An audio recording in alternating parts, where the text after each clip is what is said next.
I was just listening to a video that someone had sent me where this Jewish guy is questioning another Jewish guy about the Talmud and certain aspects of the Talmud where it says that the Jews think the Gentiles or the non-Jews are like dogs, that they shouldn't eat with other Gentiles. It's like eating with a dog.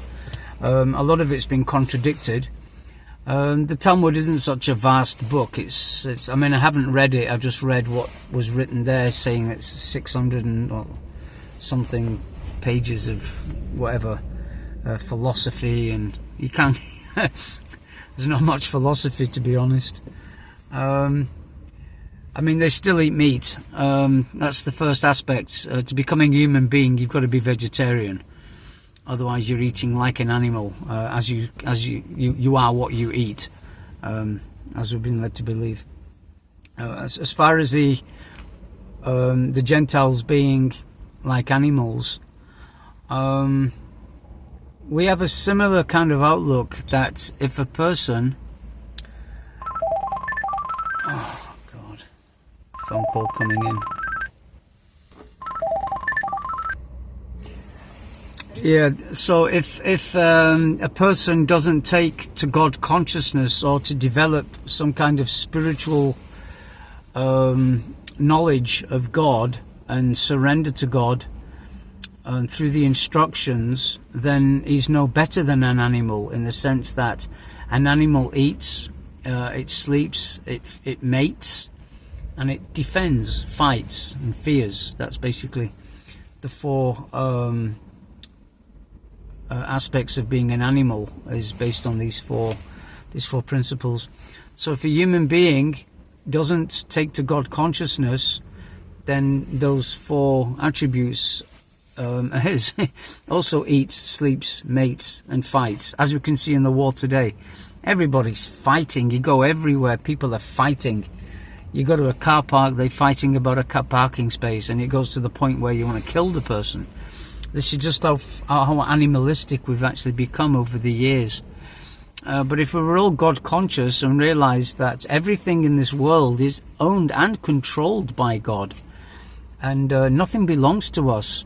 Everything was here before we came, and when we leave these bodies, everything's still going to be here, you know.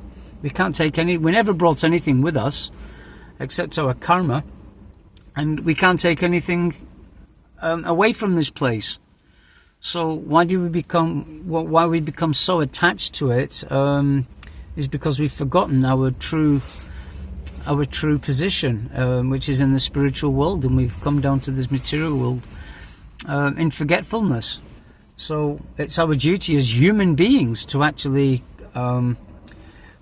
find God. Seek and thou shalt find, as the Bible says. So as far as us being animals, I mean, the Muslims call us infidels, which is, come on, seriously, infidels. They're coming from a point of ignorance. There's certain aspects to religions, you know. There's the modes of nature.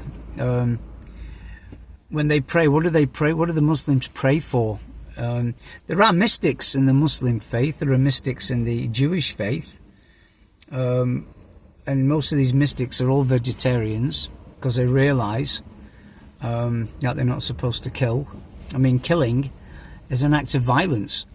So how can you have a kind, compassionate heart when you're eating a product of violence, which is meat eating? Anyway, the video wasn't basically about meat eating. I was just trying to clear up a point that in that video they were talking about human beings who are not Jews are like animals. Well, anyway, I'll leave that thought with you. Any comments? Don't be shy. Hare Krishna.